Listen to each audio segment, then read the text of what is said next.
The views and opinions expressed in the following program are those of the program anchors and producers and do not necessarily reflect the policies and position of this radio station.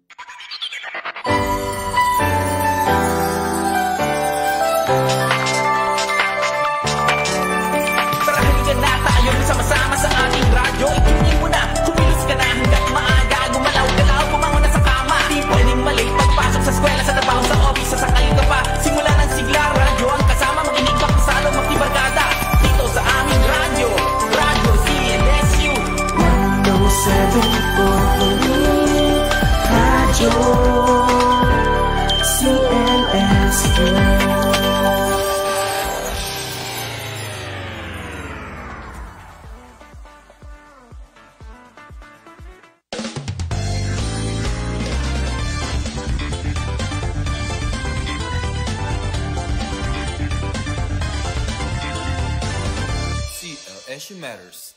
Issues and stories that matter.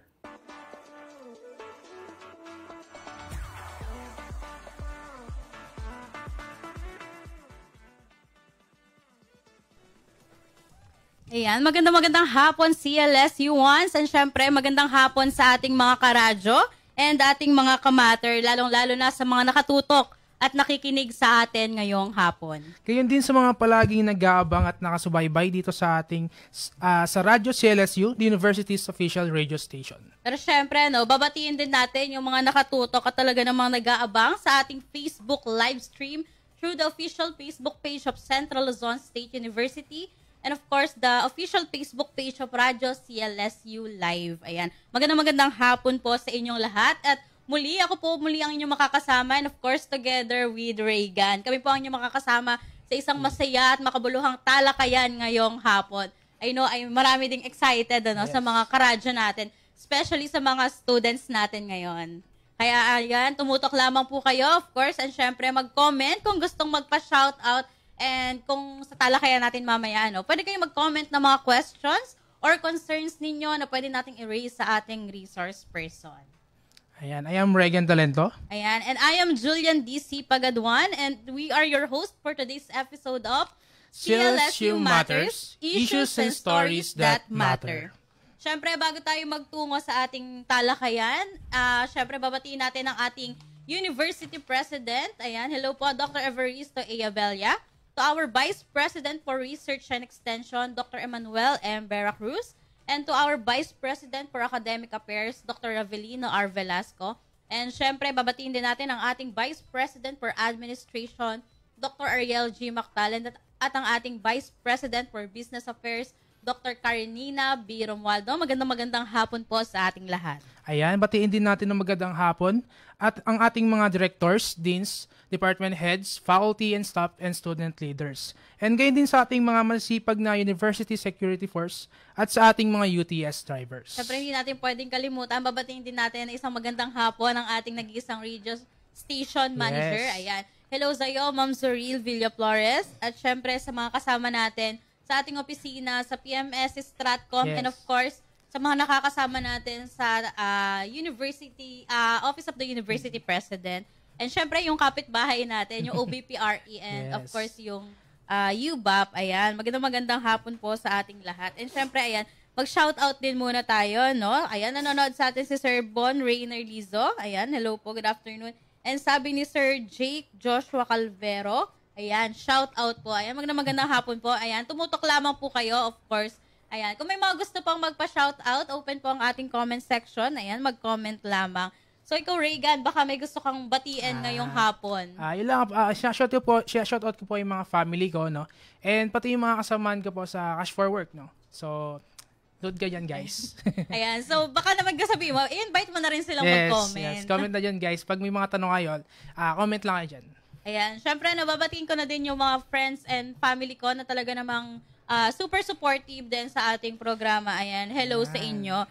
Ayan, and syempre nanonood din ang ating former student regent and ating former USSC chairperson. Ayan, hello kay Darcel Parungaw. Ayan, nanonood siya ngayon. Ayan, syempre hindi na natin patatagalin pa to, no? Talagang feeling ko marami nang excited din sa talakayan natin. Ayan, syempre no, ma'am, bago tayo magsimula, Para sa mga bagong tagapakinig ng Radyo CLSU, no? Ano nga ba ang CLSU Matters? Ayan, syempre, ito magandang pag-usapan din. Kahit medyo paulit-ulit tayo. Kasi, pero syempre, hindi naman din natin kasi sigurado sino ba yung naaabot ng programa natin. Baka ngayon, maraming mga bago lang dito sa ating programa na talaga ngayon lang nakapakinig or ngayon pa lang sumusubaybay. So, para sa kaalaman ng lahat, ang CLSU Matters po ay ginawa upang itaas ang kamalayan ng CLSUans regarding sa mga importanteng events, initiatives, and yung mga programs ng ating university. So, dito nga pinag-uusapan natin yung mga ganung bagay para maibahagi sa lahat ng CLSUans, of course, sa CLSU community, pati na din sa ating mga students and of course sa ating mga student leaders. And syempre, hindi lang yon. Talaga sa programa natin ay nag-i-invite din tayo ng mga resource person na makakapagbahagi sa atin ng mga kwento na pwede natin kapulutan ng aral at syempre, of course, ng inspirasyon. Alam mo yung mga success story, yung mga ganon. So, yun nga pala talaga yung pinaka-goal or layunin ng programa natin, no? So, lalo na para mas maging informative yung students and staff ng CLSU. So, kagaya ng mga nakaraang episode, no?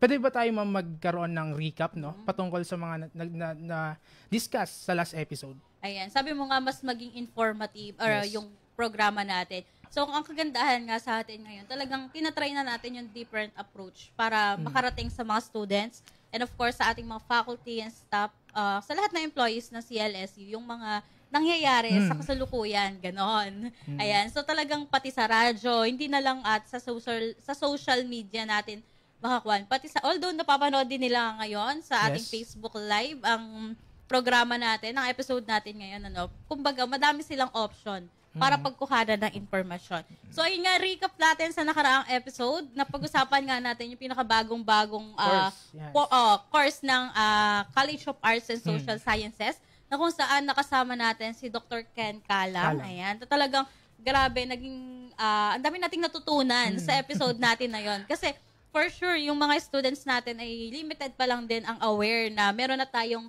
Bachelor of Arts in International Studies. And doon nga napag-usapan natin together with Sir Ken yung history, paano nga ba nabuo yung course na yon, paano siya na i-put up. And yun nga nakwento ni Sir Ken na inabot din siya ng years. Talagang hindi rin biro. Kasi sabi niya nga doon na nag-start sila na wala sinusundang pattern. Talagang sila lang ang parang nag-explore kung paano nila maipuput up yung course na yon. Ayun nga, and ngayon nga ay nabanggit din ni Sir Ken na currently ay merong 55 students na naka-enroll sa BAIS. And yun nga, kaya din natin siya pinopromote, kasi para mas maging aware yung mga upcoming students natin, especially na nag-start na po ang ating application for college admission test nito lamang September 1. Kaya sa mga nakatutok or may nakikinig dyan ng mga magulang or yung mga students na magka-college pa lamang yan, pwede nyo i-check out ang BAIS program. Baka kasi yung gusto nyong kahanin ay align din doon.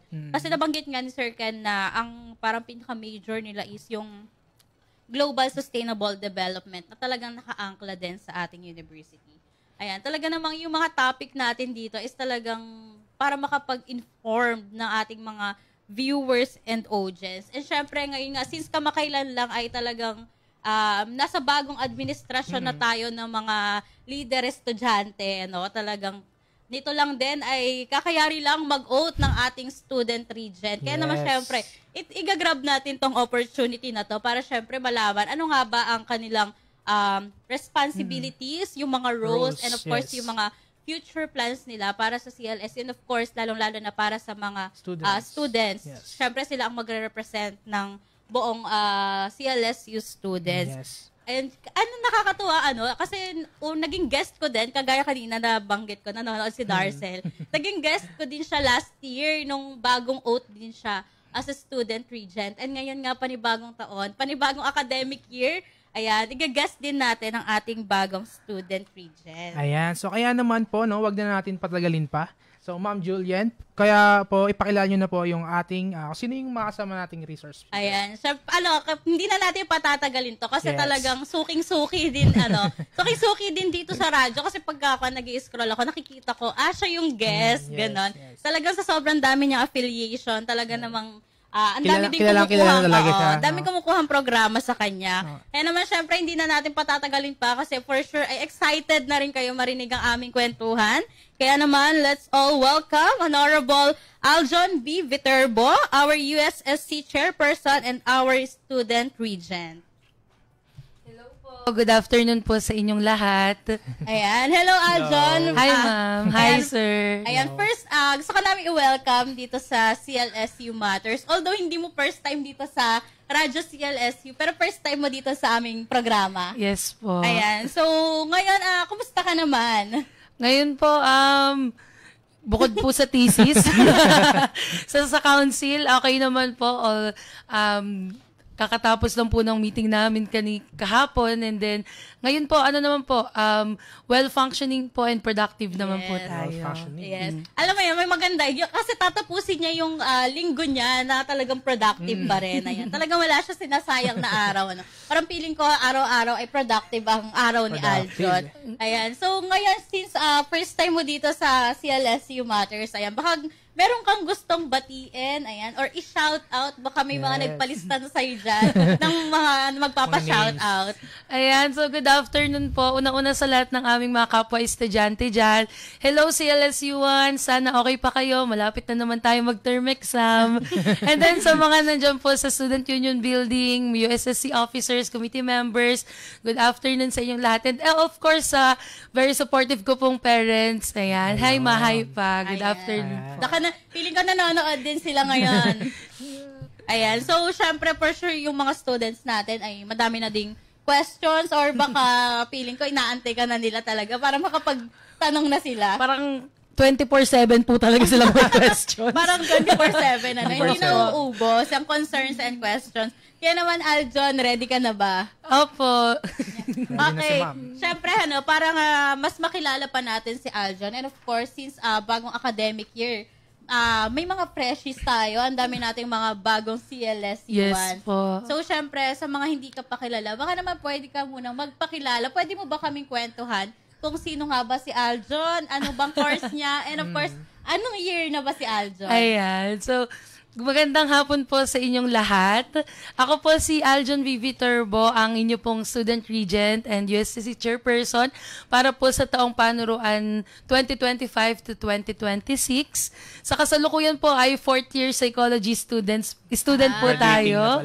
And nag-enjoy ko po yung journey na kasama kayo ngayong taon na maglingkod para sa estudyante. Ayan. So parang, I think hindi ako nagkakamali. Hindi mo naman to first time. Parang I think ang dami mo kasing affiliation. Parang talagang batak na din siya sa pag-serve sa mga students. Yeah. Ayan. Baka pwede mo naman i-share kung ano yung mga, kasi hindi lang to, I think may mga position din. Opo. Ayun po, bali bago po tayo naging chairperson ay nagsilbi po muna tayo bilang CAS counselor.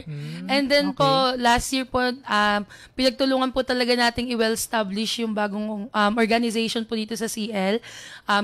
OSA-based student organization po about sa anti-illegal drug abuse and prevention po. And then po bukod po doon, mula po talaga first year talagang bibo na po tayo sa pagsali po ng mga student orgs. Dahil po yung student leadership ay hindi lang po siya naging parte ng routine ko, kundi naging parte na po siya ng pagkatao ko.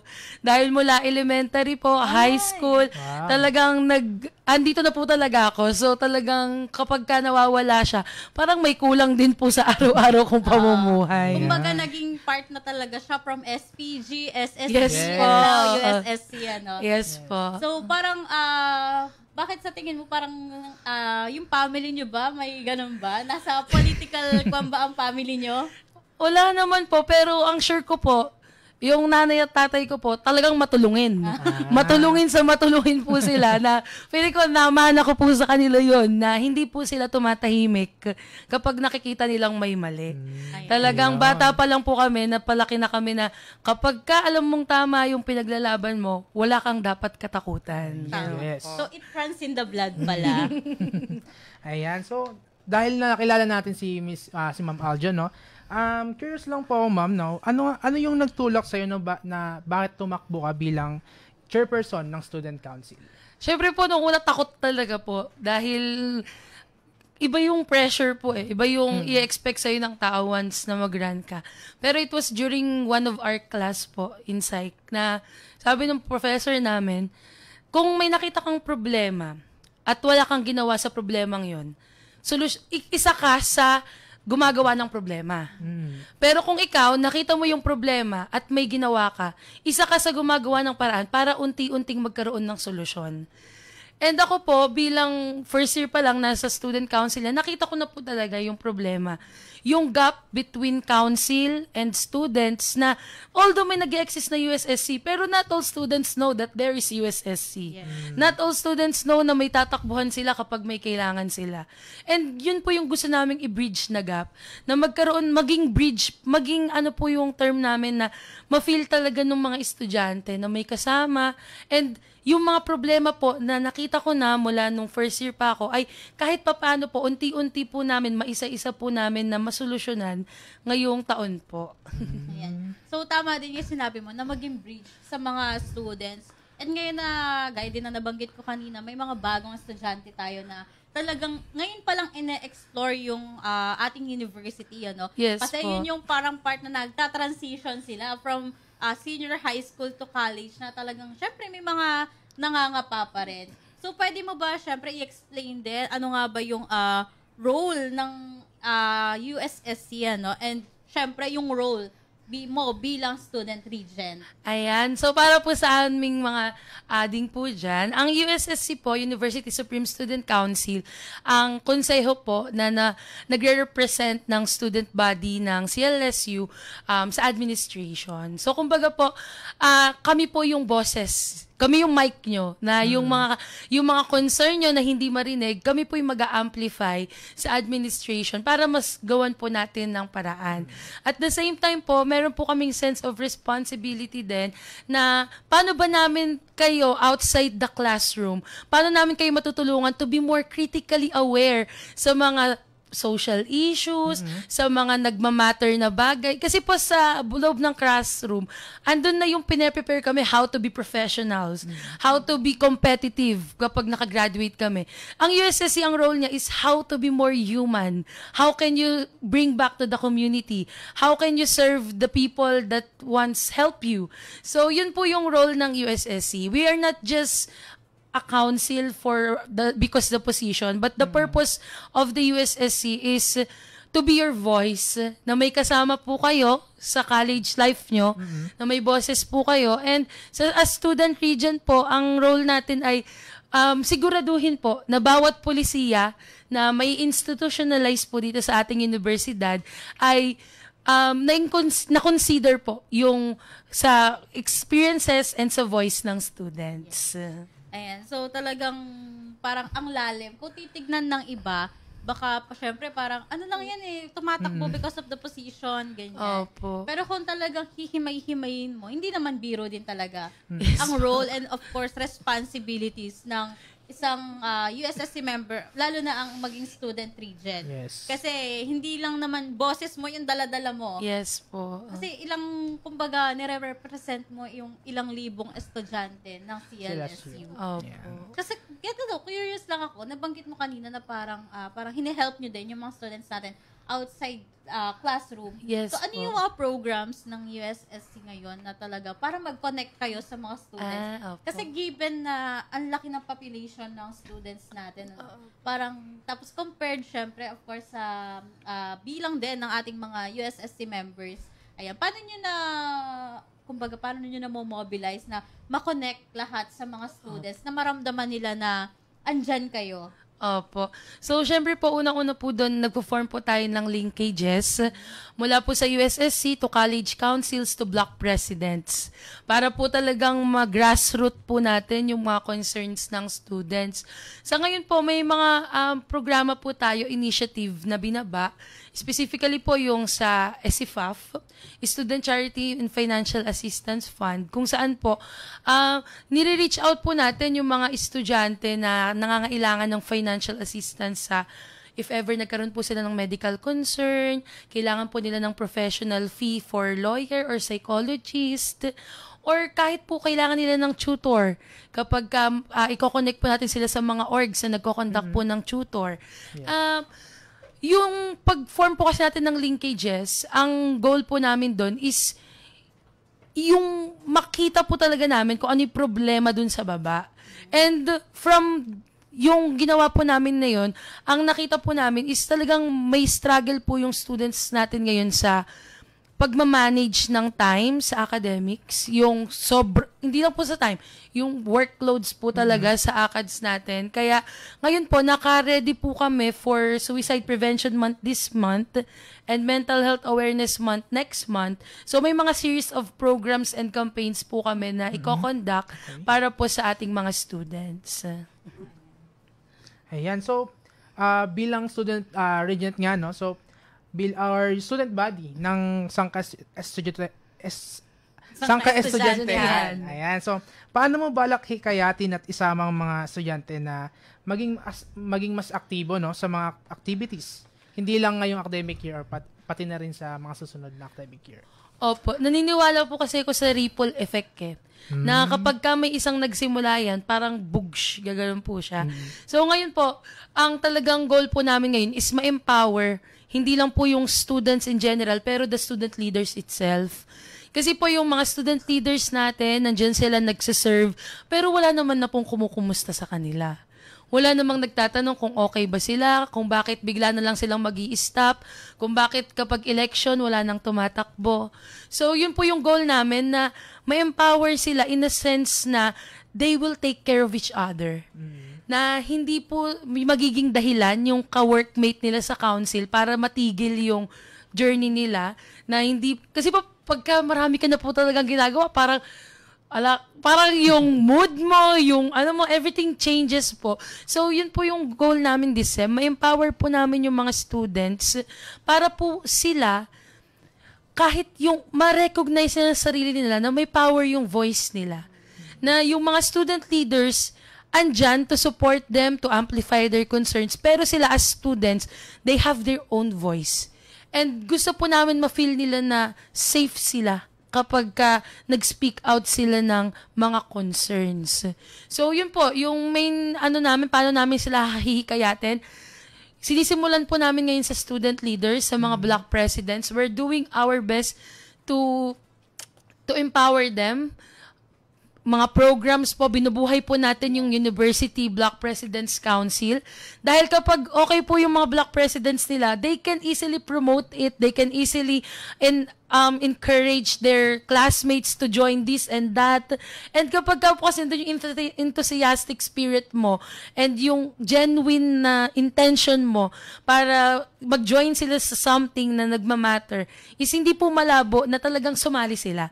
So kailangan po talaga kami sa amin, magsimula sa amin yung change na gusto naming makita para po mapasa po siya. Parang ganun yes, po. Talaga, malaking bagay din, yung role ng mga black president. Yes po. Kasi kumbaga, mas dumadami yung arm ng USSC to connect with the students. Pero eto, since nabanggit ko kanina yung mga programs, since ikaw bagong USSC chairperson, and syempre yung ibang mga programs natin ay existing na talaga. So ikaw, ano sa tingin mo yung mai-introduce mong bago, o yung advokasya mo, and yung mga proyektong nais mo talagang i-put up, na talagang masasabi ng iba na, during the term ni Aljon yan. May mga naisip ka na ba? Or may mga ongoing na bang sinisimulan? Ano yung mga yon? Ayun po, bali po, sa policy po, una po natin yung sa we're doing our best po para i-push through this sem yung Magna Carta for CLSU students or the Bill of Rights for CLSU students, so that yung mga students po may basis kapag may nagpa-quiz na prof ng holiday, may ipapakita sila na bawal magpa-quiz kapag holiday. Kapag may prof na ng batas kung bakit ganito yung suot niya and such, meron po silang may ipapakita na meron po tayong code for inclusive dress code and such. So yun po yung goal nun, magkaroon po tayo ng policy for Bill of Rights of the CLSU students. Although last terms po ay talagang pinupush through na po siya, pero this sem po talagang ipupush po namin siya na by the end of the sem po ay meron po tayong well-crafted na ganun po. And then at the same time po, ongoing rin po tayo sa pag-revise ng Constitution and bylaws po ng Collegiate Student Body Organization dahil ito po, last na-revise po siya ay 2013. Ngayon po ay 2025. So marami na po talagang provisions doon na hindi na po applicable at this moment na kailangan na po nating pagtuunan ng pansin at baguhin. And then lastly po siguro na pagtutuunan po namin ngayon is dorm curfews po. Na we're still in dialogue po sa iba't ibang dorm managers and kay Ma'am Linda na hopefully po by this term ay ma-erase po natin yung concern sa possibility ng pag-extend po natin ng dorm curfew. Especially po na 7 p.m. po yung class ng ibang residente po natin. And yung 8 p.m. po, tumatakbo po talaga sila para lang makauwi at makabili ng pagkain nila. So talagang yung extension po, makakatulong po talaga sa students para mas maging kalmado lang sila kapag uuwi sila. And yun po. Ayan. So, at least nakakatuwa na talagang yung pinaka-root cause talaga nung mga ipopropose nyo na project or of course yung, especially yung policy ay talagang dahil din sa mga students natin. Ayan. So, bilang USSC Chair, ano ba yung mga programa? Kagaya, isa na yung nabanggit mo kanina, yung SCPAP. Yung mga programa na talagang nakakatulong sa mga students natin. Ayun po. Meron po tayong Student Development Initiatives in its appropriations, or SDIA po. Kung saan po ito pong SDIA, ito po ay isa po siyang fund na pwede pong pinagre-requestan po ng iba't iba nating sectoral groups, mga organizations, para po mag-conduct din ng own initiatives sa college nila or sa organization nila. Dahil po dito ay makakapag-conduct rin po tayo ng mga programa. Yun nga po, nasabi ko po kanina, yung mental health programs po, mental health advocacies po natin, yung about sa civic engagement ng mga students sa mga napapanahong mga issue po ngayon, and yung kahit po yung environmental consciousness ng mga students. Ngayon po nakalinya po talaga yung programa natin ngayong September po. Gamitin ko na po itong time para mag-promote. Go lang. September 10 po, meron tayong psychological first aid seminar kung saan po i-open po ito sa mga leaders, journalists, performers, athletes, and general population.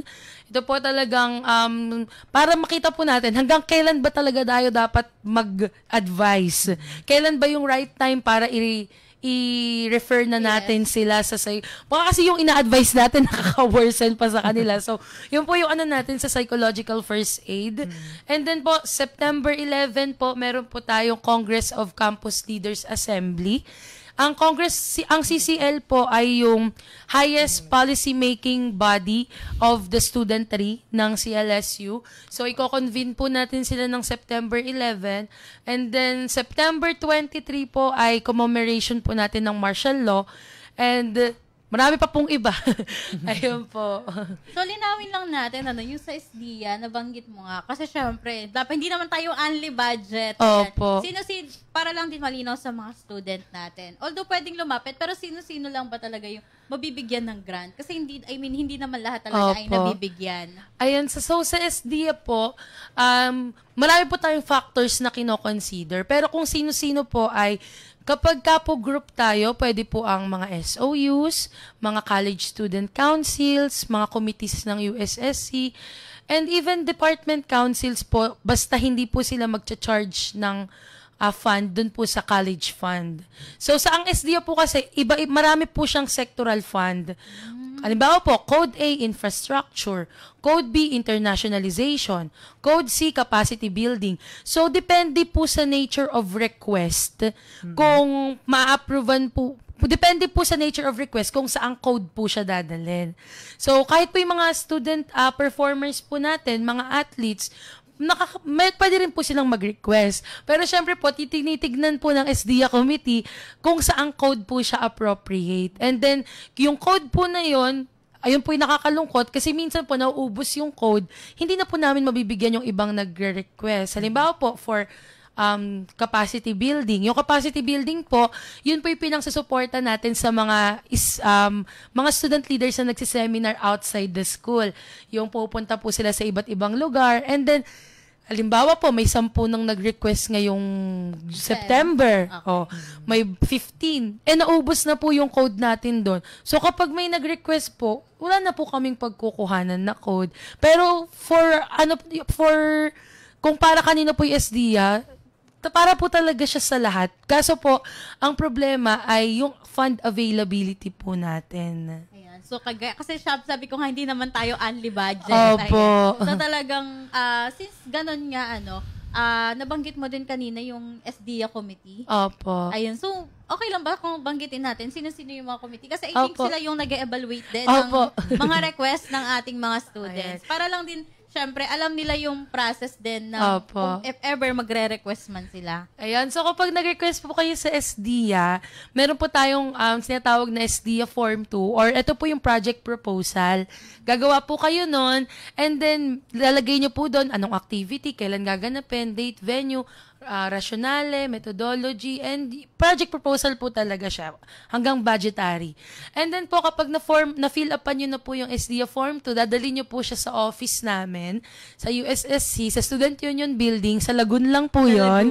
Ayun. Pag nadala nyo po doon yung request nyo ng org nyo or kayo, meron po tayong treasurer,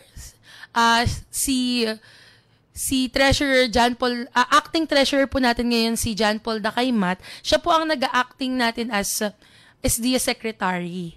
So, siya po yung nag-check ng budgetary kung, may pera pa ba sa code na to? Siya po yung nag-i-encode kung may fund pa po bang available sa budget. And then, kapag ka po na-countersign na po ni SDA Secretary yung request niyo po, dadali niya po yun kay SDA Vice Chairperson. Yung SDA Vice Chairperson naman po, ang SDA Vice Chairperson po natin ngayon ay si Kristan Cornell. Si Kristan Cornell po ang ating Vice Chairperson naman ng USSC. So, siya naman po ipipirma doon. And then, after po kay Kristan Cornell, dadalhin po namin siya kay Dean Irene. Si Dean Irene naman po ang SDA ex-officio member. Then, siya po yung sila po yung nag-a-approve ng budget. So, yung tatlo lang naman po na yon yung approving body ng budget. Pero kung yung buong SDA committee po, ang chairperson po talaga ng SDA ay si Ma'am Revelina. And then po, vice chair po, ang structure po niya, vice chair po niya si USSC vice chairperson nga po, si Kristan. And then po, ang mga members po nun, si Sir Ernie Jimenez, ang Student Organization Unit Head po natin, si Sir Marzan po, Jason Marzan. Siya naman po yung head natin for Student Discipline and Reformation Unit. And then, yun po. And then, members na po si Dean Irene. Ayun po. At least malinaw lang. Na-curious lang ako, may mga may instances na ba na, although may budget, pero may na-reject na proposal? Or wala pa naman? Sa term naman po ngayon po, sa SEM po namin ngayon, hanggang feasible po yung project and may available fund po ay ina-approvean naman po siya.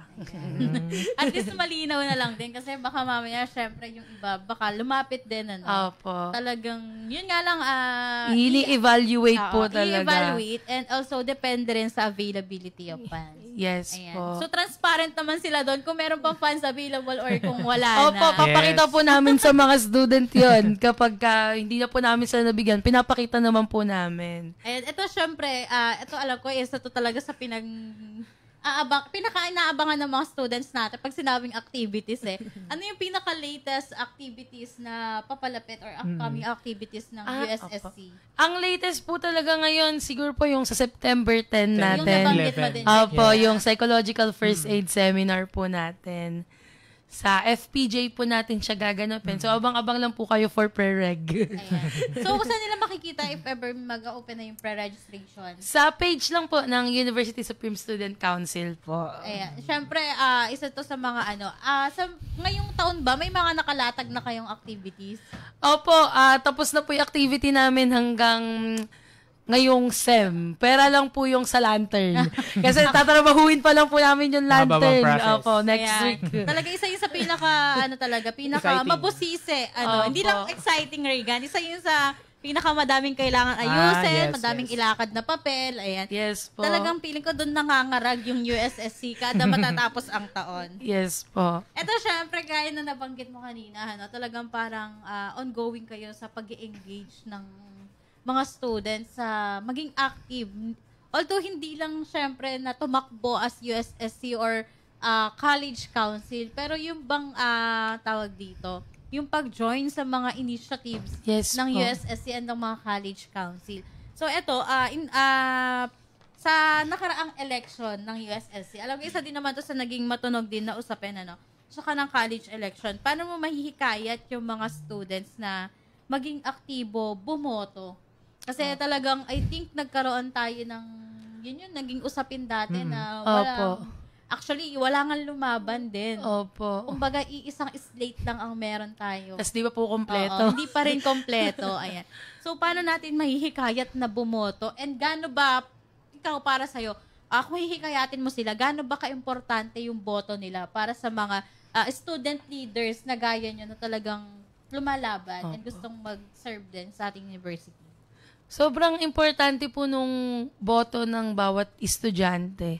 Hindi lang po dito sa school, kahit po sa national government, nagmamatter po yung every single vote. Kasi po, it's your voice. Yes. It is the only way na makakapili ka. It is the only way of yung opinion mo eh. Kasi po, di ba, pagka nagdi-decision lagi ang national government, ang USSC, mostly laging, ano ba yung gusto ng majority? Ano ba yung ganito?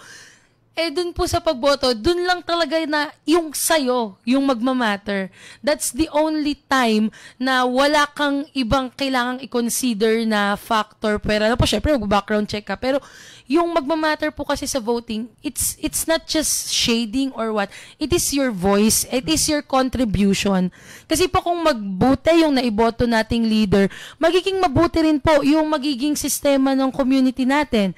Kung hindi po tayo nag-participate, binoto lang natin kung sino yung sikat or hindi tayo nag-research kung sino ba dapat yung iboto natin, doon po tayo nagkakaroon ng problema eh. Mas nagiging worsen po siya kasi tayo din yung nagsasuffer.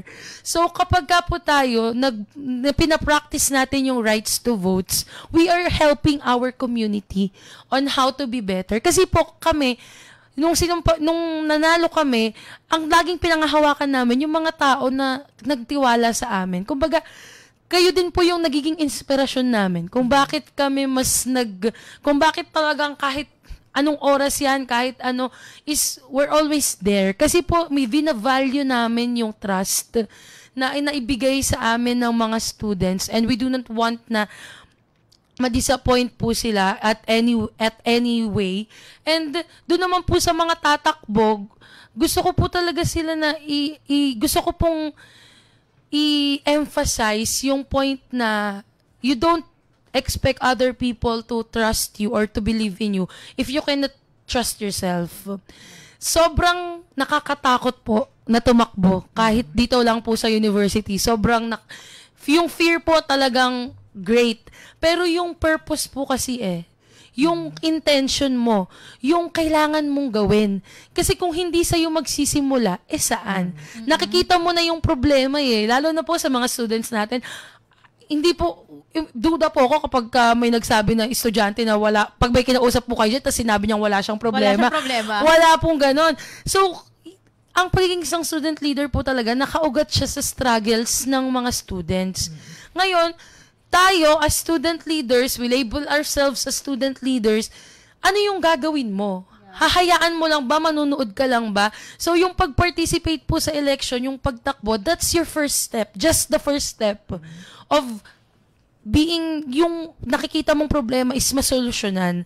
So, yun po, in-encourage ko po lahat ng mga student leaders na sana next election. Yes. Hindi iisa or hindi kulang-kulang. Kasi, ang nangyayari po doon, ang nagre-reflect doon kapag walang tumatakbo, it's either, meron pa bang may pakialam sa mga estudyante? Meron pa ba talagang gustong mag-serve genuinely nang walang hinihinging kapalit? So, let our voice be heard po and let our purpose be fulfilled by not letting our fear control us. Yun po. At saka kasi parang karapatan mo din bumoto. Yes po. Bilang, I think, bilang estudyante, karapatan mong pumili kung sinong magre-represent sa'yo. Yes. Kasi hindi ka pwedeng magreklamo na bakit parang hindi naririnig yung boses ko. Unang-una, sino ba yung pinili mong mag-represent ng boses mo? Parang yung mga ganon. Pero ito, kasi syempre kayo yung mga nakakakita talaga. Kumbaga nakikita nyo yung overview ng pangkalahatan. Opo. Bakit sa tingin mo, bakit hindi na, or bakit marami na ang mga estudyanteng hindi bumoboto? What do you think is the reason? Siguro po, isang malaking reason is yung timing po ng election natin. Dahil ito po yung nangyayari during final term. So, lahat po, ngarag sa paghahabol ng requirements. Lahat po ay talagang busy sa kanilang own agenda. Pero yun nga po yung tinatry naming i-cultivate na culture ngayon sa council, na you do not just live or comply based sa kailangan mo individually. Kasi, you are here for a reason. Yes. Living for yourself is good, but living for other people is more worthwhile. Kaya po, lagi naming sinasabi sa kanila na kahit gaano kayo ka-busy, kahit gaano karaming academic workloads, try to think of other ways na makakapag-serve ka sa iba. Kasi walang makakapantay na feeling po doon. Walang kahit anong academic distinction o kahit na anong sense of accomplishment ang makakatumbas sa feeling na you did something for the betterment of the community. Parang ganun po. Ngayon ba, may possibility na mabago ang date ng election ng USSC or talagang nakafix na tayo sa timeline na yon? We're still considering a lot of factors po. Pero sa ngayon po, yun po talaga yung timeline na susundin po natin. Tsaka yun po, ang dami po kasi talagang mga academic workloads po talaga din ng students natin. Kaya talagang yung time to vote, hindi na rin po sila makapagbigay ng attention. Yun po. At saka I think siguro talagang yung iba, nakakalungkot na realidad, pero aminin din natin na yung iba talaga parang nawawala na sila ng gana, nawawala ng pakialam sa kung ano yung nangyayari sa paligid nila bilang estudyante. Opo. Kasi syempre minsan ikaw parang hindi ko alam ikaw asay ka na matatawag na ba siyang magiging enabler ka ba pagka nakikita mo yung problema tapos parang pinagsasawalang bahala mo lang kasi hindi ka naman apektado. May mga hindi ko alam kasi ako may na-experience ako may mga syempre may mga ibang na talagang makakasalamuha mo na kahit kunwari nakikita na nila yung problema, ganun. Especially sa mga students. Hindi naman ako affected, mga ganun. May mga ganung encounter ka din ba? Marami pong mga ganun talaga pero siguro po isa siya sa talagang impluwensya po ng panahon ngayon. Kasi po, di ba po, as Filipinos, we are collectivist na whatever we do, we consider the other people. Pero ngayon po kasi nadadominate na talaga tayo nung other cultures na you have to do this for yourself, you have to do that. Lahat po ng talagang may influence talaga ng other culture. Pero isa po, siguro po isa sa nature ng tao yung pagiging selfish. Pero hindi po siya dapat gawing rason para po hindi tayo bumoto or hindi tayo mag-participate. Kasi at the end of the day nga po, everything that we do, kahit pa for ourselves, na-affected po yung community. I mean, siguro hindi lang din nila ramdam, pero kumbaga indirectly affected din sila. Yes po. Or baka pinipili na lang din hindi maramdaman yung epekto. Ayan, no? So, dahil meron na nga tayong new sets of officers sa USSC, paano mo nakikita ang role ng USSC sa paghubog ng mga estudyante bilang socially aware at responsable na kabataan? Very important po ang role ng USSC. Kasi po, parang kapag sinabi mong USSC, andun na agad yung impression ng mga estudyante na, pakikinggan tayo niyan, and such and such. So ngayon po, dine-develop po namin sa council talaga na we develop initiatives not just for the sake na may makonduct, kundi we develop initiatives sa tingin namin kailangan ng students. Saan ba sila least na socially aware. Ano ba yung struggle nila ngayon sa well-being nila? Ano yung kailangan naming i-work out para matulungan namin sila and mas maging critically aware sila sa mga nangyayari. So, yun po yung mga, lagi naman po kaming bumabalik dun sa root namin na struggles ng students sa pag-develop namin ng programs, initiatives, and campaigns na makakatulong sa students. And yun po. Ayan. So, syempre, eto, kanina nabanggit mo na talagang ever since ay nagsaserve ka na sa mga students. Kaya feeling ko naman, kaya mo sagutin tong tanong na to. Sa tingin mo, ano ang susi para maging epektibong leader? Kasi kung hindi ako nagkakamali, ikaw din ay awardee ng Vivencio sa Ulong Award. Opo. Anong tawag doon sa award na yan? Yung most outstanding student leader Ayan, po. most outstanding student leader. Kaya feeling ko kayang-kaya mong sagutin. Ano nga ba ang susi para maging isang epektibong leader? Actually, I think hindi lang siguro leader, estudyante, leader in general. No? Siguro po unang-una yung humility po. Na hindi mo ilalagay yung posisyon mo sa utak mo, ilagay mo siya sa puso mo. Always stay your feet at the ground kasi you don't wait for other people to approach you. You approach people. Kasi po parang, di ba, kapag may ibang mga side comments na pag student leader, mahirap lapitan, mataas yung tingin. Pero ako po kasi, ang lagi kong mindset ay, hindi ko hintayin yung taong bumati sa akin. Ako yung babati sa kanila. Kasi that's the first line na makaka-create ka ng connection sa kanila. So, yung position po, andyan siya. Noun yun eh. Yung pagiging chairperson ko, noun. Pero yung paano ako magiging chairperson? Verb yun. So, paano ako kikilos as chairperson na hindi lang ako as noun na chairperson, kundi verb. So, yun po. Una, humility. Huwag talagang ilalagay sa utak yung posisyon. Ilagay siya sa puso. Dibdibin po talaga natin yung kung ano yung responsibility na meron tayo. And then, pangalawa, dapat po laging clear yung intentions. Sino bang pinaglilingkuran natin? Ano ba yung gusto ng mga hindi, dati po kasi diba parang laging kung anong gusto ng majority. Pero ngayong term po namin, na-realize ko kung gaano ka-importante yung voice ng minority. You have to consider all the voices when you're expressing a concern. You cannot just expect na ganito po yung gusto nila kasi ganito. Lahat po talaga kailangan nating tignan. So, tignan mo yung intentions mo. Ano bang intention mo? I-amplify yung voice of majority or ma-amplify yung voice of students? So, lahat po yun, i-consider po natin. So, humility, pure intentions, and then, siguro po lastly is, you walk by faith.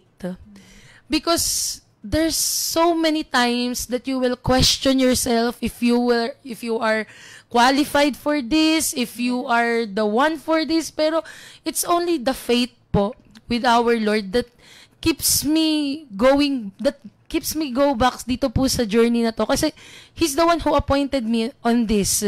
And through that faith, pagka nanghina na ako, di ko na alam kung anong gagawin ko, pinagpapasa-Diyos ko na po talaga siya. Yeah. Like, Lord, di ko na po alam kung anong gagawin ko. Kayo na pong bahala. And for sure, nagkakaroon po siya ng miracles na nagagawan siya ng paraan. Kaya it's so important na meron po tayong faith in order for us to be effective leaders because faith always wins over fear. So, yun na lang po. Humility, always have pure intentions, and always bring that faith within you po. Yes. Talagang kailangan, kumbaga, pag yung nandun yung tiwala mo kasi sa Panginoon, talagang, yes, parang, hindi ka kasi maliligaw. I mean, parang, ikaw sa sarili mo, parang kahit gulong-gulo ka na, pero, alam mo yun, makapagpahinga ka. Minsan, alam mo, pagka nagpe-pray ka, yung parang gulong-gulo yung isip mo, pero after you pray, parang, unti-unti siyang nagre-realign. Yes, alam mo yung may mga ganong ba kayo na parang marami na po. Kasi di ba pag burnout ka, hindi mo alam, wait lang, ano ba iuunahin ko, ganon. Tapos parang, okay, I need some time para, syempre magpe-pray ka, no? Tapos talagang parang, sabi mo nga, it works like a miracle. Yes ganon. po. Talagang grabe, iba din talaga. And alam mo, nakakatuwa na nakakakwentuhan ka namin ng ganito. Kasi talagang, naririnig din namin yung mga ganyan. Pero agree din ako doon sa, parang sabi mo nga, sino ba yung i-represent mo? Boses lang ba ng majority? Ganun. Kasi parang inilagay ka dyan para maging boses ng estudyante, hindi ng boses ng iilan na Yes estudyante. po. Parang yung naging kwentuhan nga namin ni Rod, kamakailan lang, nagkakwentuhan kaming dalawa. Kaya sabi niya nga, parang pag nandun ka sa posisyon na yon, syempre minsan may parang mapagbobotohan ka. Merong sabi, di ba, may mga kasabi, majority wins.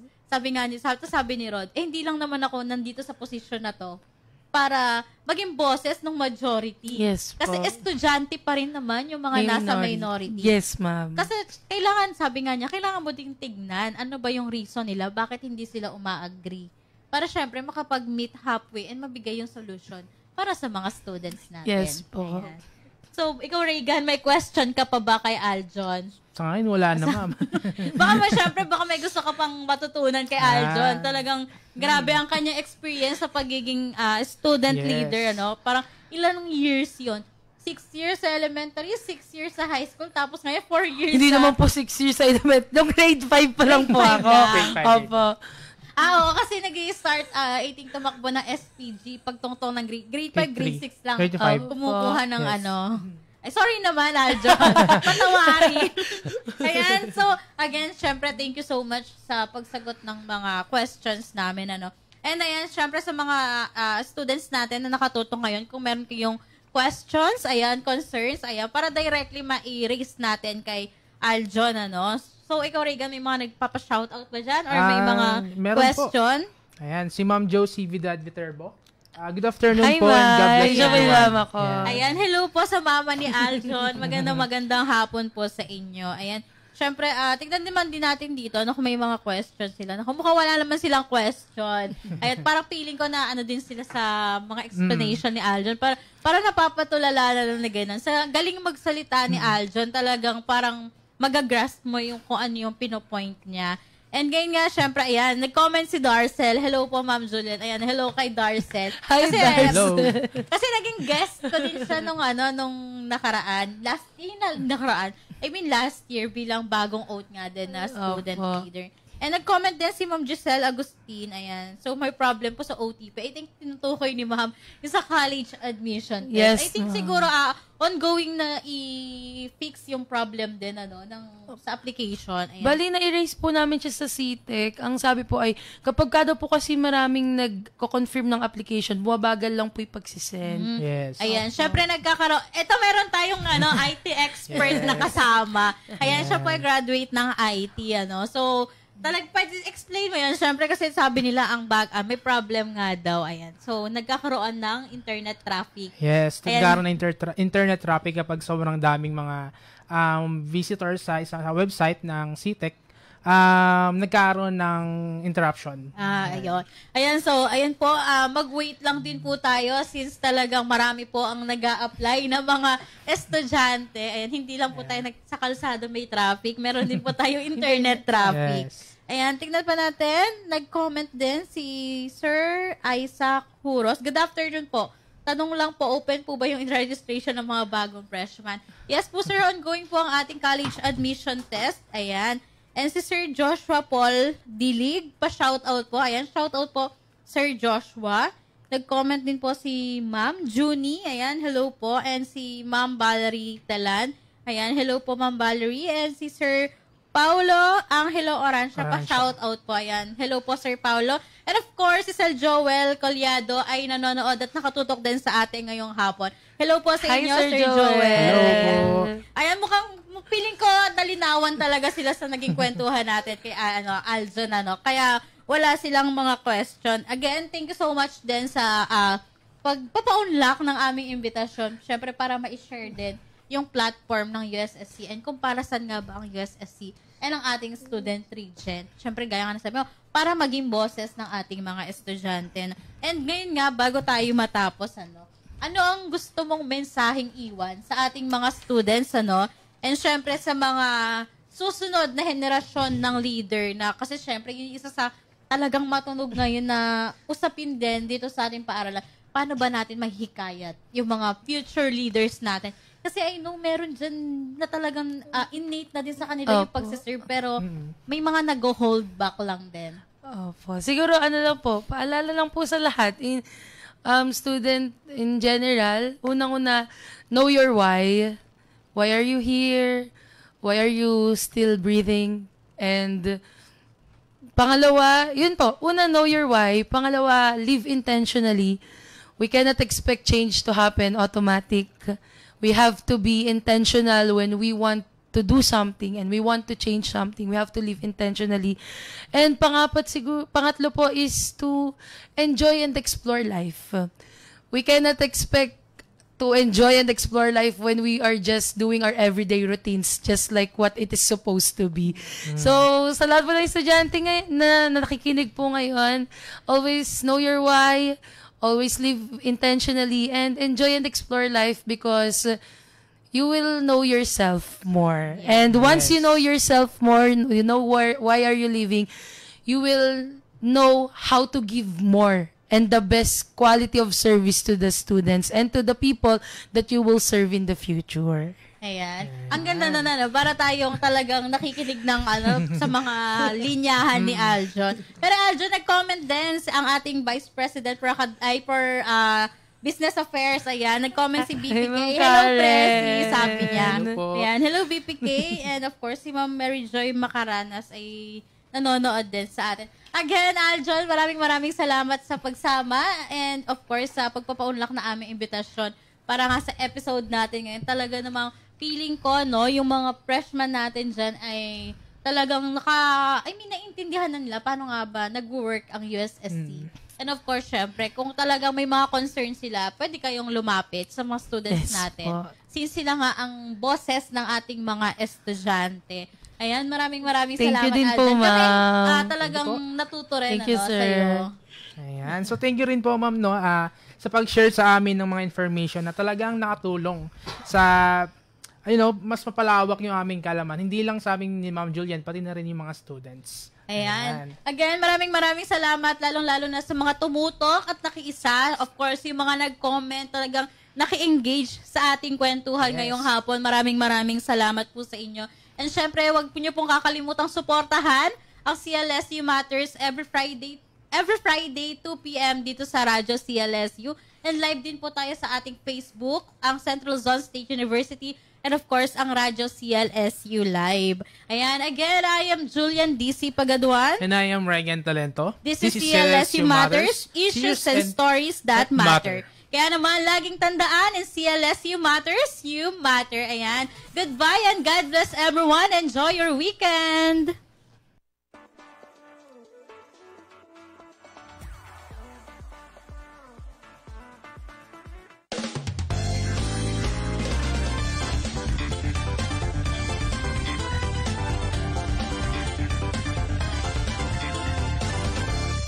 CLSU Matters, issues and stories that matter.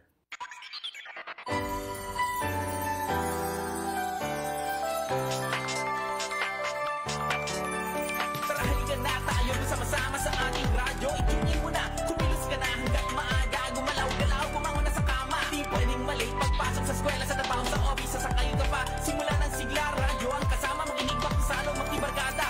Dito sa aming radyo, Radyo CLSU 107.3 Radyo CLSU.